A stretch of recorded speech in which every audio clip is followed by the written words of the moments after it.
Olin 7, kui minu kätele langes eesti kirjanduse absoluutne klassika Jussikese 7 sõpra. Olin siis alles noor ning raamatud tundusid mulle kui keerulised matemaatilised valemid, mille õppimis alustataks heal juhul sellises magistriõppes. Seda enam oli mul lummatut, kui minu silmad tuvastasid keeruliste sümbolite villvalli keskel ka mõne täiesti tuttava sümboli. Mõne tähemärgi, mille mu ajuosakond juba suutis formuleerida sõnadeks ning teha sellest loogilise jutu. Mõistagi, mida rohkem aega on möödunud, seda keerulisemaks on need loetavad raamatud muutunud ning seda sarnasemaks on need muutunud sellele magistriõppe matemaatikale, nii oma sügavuse kui ka oma esialgse meeleheite ärgitamise poolest. Kui mida rohkem ma neid keerukaid raamatuid loen, seda rohkem tekib minus üks küsimus. Miks? Miks peaks keegi kirjutama raamatu, mis on niivõrd viimse detailini läbi mõeldud? Kas tal ei ole kas selle autoril pole iha vabadusele? Kas ta ei sooviks olla õues sõpradega või mängida malet või talletada looduse lummavaid vaateid? Tal oli võimalus seda kõike teha, kui tema kirjutas raamatu. Ja ta kirjutas seda aastaid.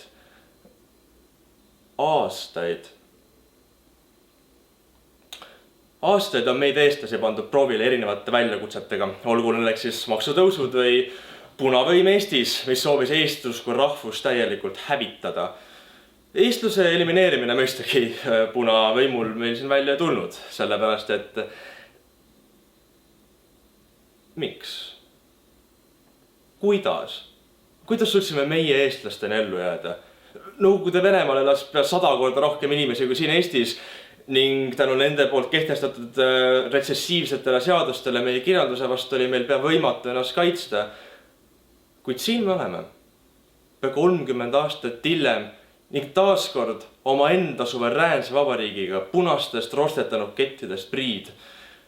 Kuidas?